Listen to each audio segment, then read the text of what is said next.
శంకరాచార్య మత ప్రచారము. సురేశ్వరేతి కొంతకాలము వేదాంత చింతనముతో మమతారహితుడై మగధ భూమి ఎందలి నర్మదా తీరమున నివసించెను. శ్రీ శంకరయతీంద్రుడు ఈ విధముగా మండల పండితుని స్వాధీనము చేసుకొని అక్కడ ముముక్షులైన వారిని సదుపదేశములతో తరింపచేసి శిష్యగణముతో దక్షిణ దిశకు బయలుదేరను. దారిలో ఉన్న వనములందరి వృక్షములు పుష్పించి సుగంధములు వెదజల్లుచు నాసికలను తృప్తిపరచుచుండెను. పువ్వుల మీద ఉన్న తుమ్మిదలు జుంజుమ్మను మధురధ్వనులు చేయుచు చెవులకు ఇంపు నింపుచుండెను.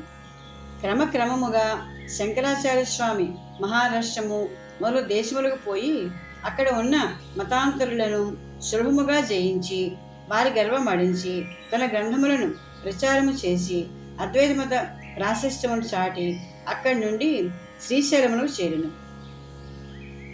శ్రీశైలమున మదపుటేనుగులు, సింహములు, మృగములు సంచరించుచుండెను. ఆ కొండ మల్లె పొదలతో నిండి సువాసనలతో గుమగుమలాడుచుండెను.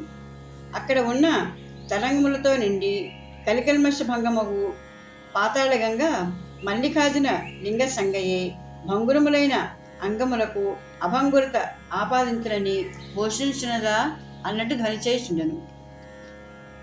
ఆ పాతాళగంగ యందు శ్రీ శంకరయతీంద్రుడు సశిష్యుడై స్నానానుష్ఠాలు తీర్చుకొని శ్రీ భ్రమరాంబక మల్లికార్జున లింగమును దర్శించి పూజించి సాష్టాంగవందనం ఆచరించి సంతుష్ట అంతరంగుడయ్యను.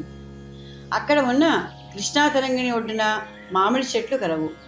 ఆ చెట్ల నీడ యందు శ్రీ శంకరాచార్య స్వామి ఆసనాసీనుడై ప్రతిదినము ప్రాతకాలమున సూత్రభాష ప్రవచనం చేయుచుండెను.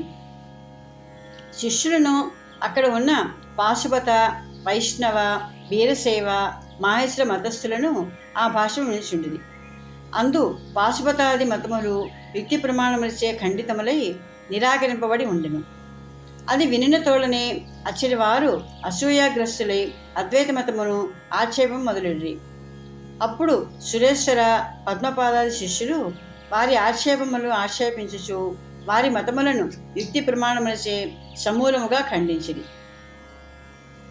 ఆక్షేపకులు నిరుత్తరులై పరాజితులైన వారిలో కొందరు వివేకులు శ్రీ శంకరస్వామి బోధనను విని అద్వైతమత అవలంబించిరి. మరికొందరు మూఢులు మిగుల మత్సరగ్రస్తులై శంకరస్వాముల ఔన్నత్యమును సహింపజాలక రహస్యముగా వారిని చంపుటకు యత్నించుచుండిరి.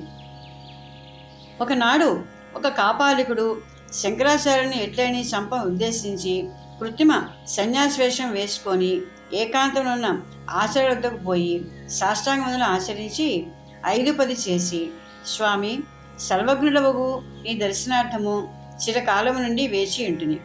నా పూర్వపుణ్య విశేషమున ఇప్పటికీ నీ దర్శనం లభించినది. నా పాపములు తొలగినవి. నేను ధన్యునైతిని. నీవు సకలగుణ పరిపూర్ణుడవు, లోకమాన్యుడవు, ఆత్మజ్ఞాన ప్రదులవు, మహాదాతవు, దేహాభిమానము లేనివాడవు. కావున నిన్ను యాచించి తప్పక కార్యసిద్ధిని పొందగలని నమ్మకముతో నీ సన్నిధికి వచ్చితిని. నేనొక గొప్ప కార్యము తలపెట్టితిని. అది నీ సహాయమున నెరవేరవలేను.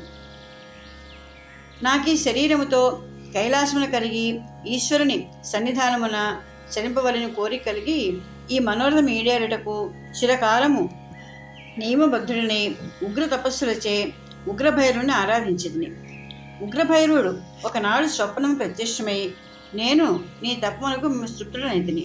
నీవు మహారాజు శిరస్సును కానీ సర్వజ్ఞుడవు సన్యాసి శిరస్సును కానీ సంపాదించి హోమ చేసినచో నీ మనోరథము నెరవేరగలదు అని చెప్పి అంతర్హితుడయ్యను. అది మొదలు ఈ కార్యం ఎట్లు నెరవేరునా అని చింతించుచుంటిని. మహారాజు శిరస్సు నా వంటి వానికి లభించుట అసంభవము. సన్యాసులు పలువురుందురు, కానీ నీవలే సర్వజ్ఞుడవు వాడు ఒక్కడనూ లేడు. సర్వలక్ష్యములు కలిగిన నీవు తలవంతలంపుగా తటస్థించింది. కావున నీ శిరస్సును నాకిచ్చి నా కోరిక తీర్పుము. దధీచి ప్రముఖులకు మహారాజుల కీర్తి వలె నీ కీర్తి ఆచంద్ర తారకముగా నిలువగలదు. మహావైరాగ్య సంపన్నుడమైన నీకు తుచ్చమగు శరీరమును పరిచయించుట ఒక లెక్కలోనిది కాదు. దాని వలన నేను కృతార్థును కాగలను. నీవు పరోపకారపరుడు కానీ స్వార్థపరుడు కావు అని స్తుతించి యాచించను. అప్పుడు ఆచార్యస్వామి, భిక్షుక, ఈ మాత్రములకు ఇంతగా నీవు ప్రార్థింపనక్కర్లేదు. నీకు నా శిరస్సు కావలసినచో నేను ఏకాంతమునందు సమాధినిష్ఠుడనే ఉండగా నా శిష్యులకు తెలియకుండా రహస్యముగా వచ్చి నా తలను ఖండించి తీసుకొని పొమ్ము అని నిడివెను. కాపాలికుడు తన కపటోపాయం సిద్ధించని తలంచి సంతోషభరితుడై సెలవు గయగని ఇంటికి పోయాడు. పద్మపాదుడు కాపాలికుని చంపుట. మర్నాడు మధ్యాహ్న సమయమున శంకరాచార్య శిష్యులు స్నానార్థము నదికి పోయింది. శంకరమునిందుడు ఒక్కడే సమాధిష్ఠుడై ఉండెను.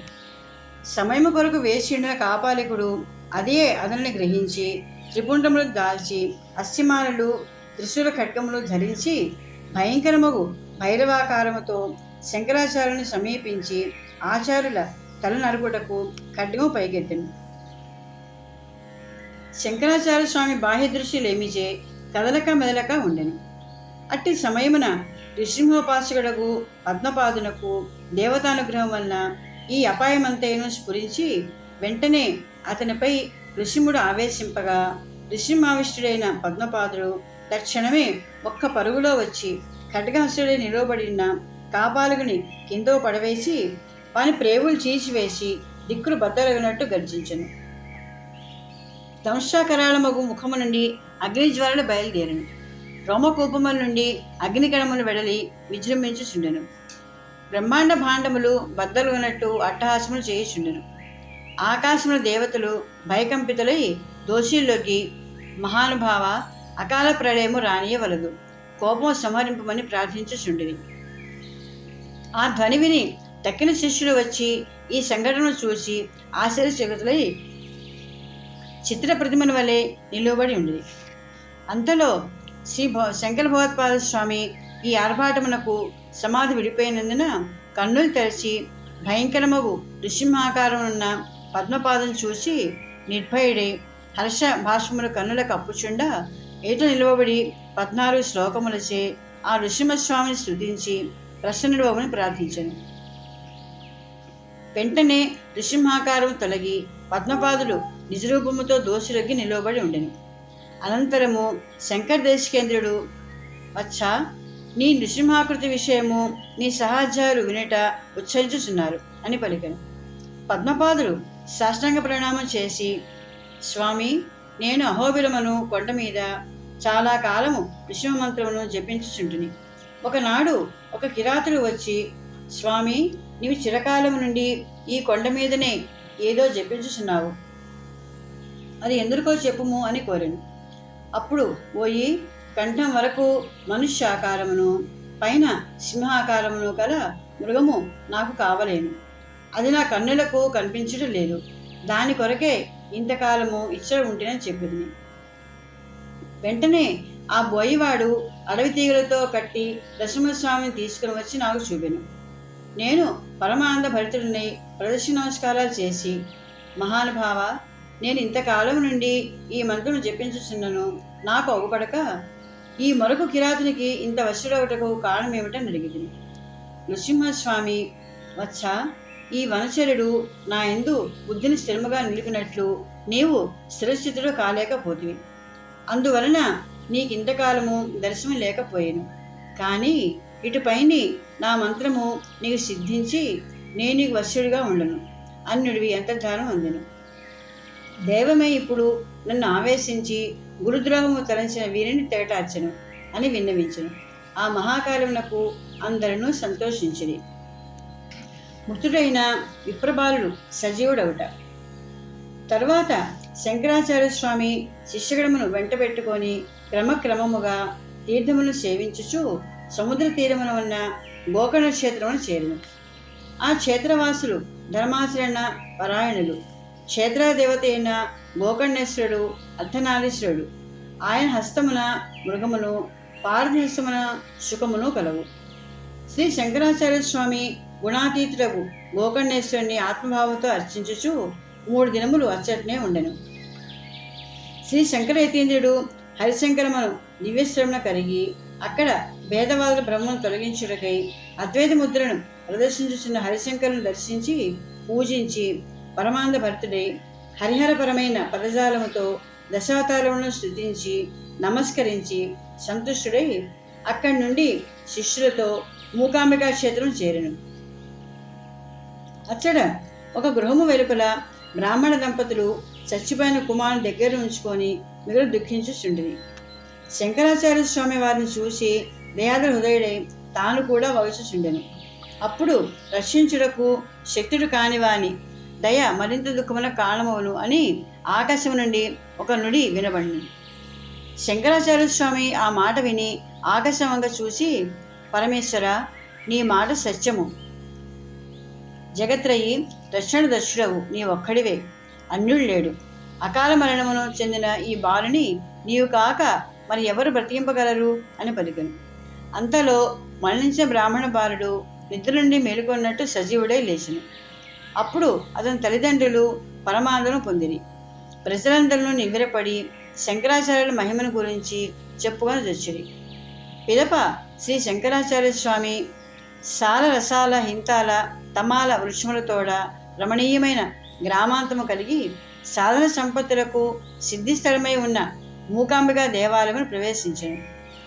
మూగవారులను కూడా భక్తులను చేయుచు అపార కృపావలంబయ్య ఉన్న మూకాంబికను దర్శించను.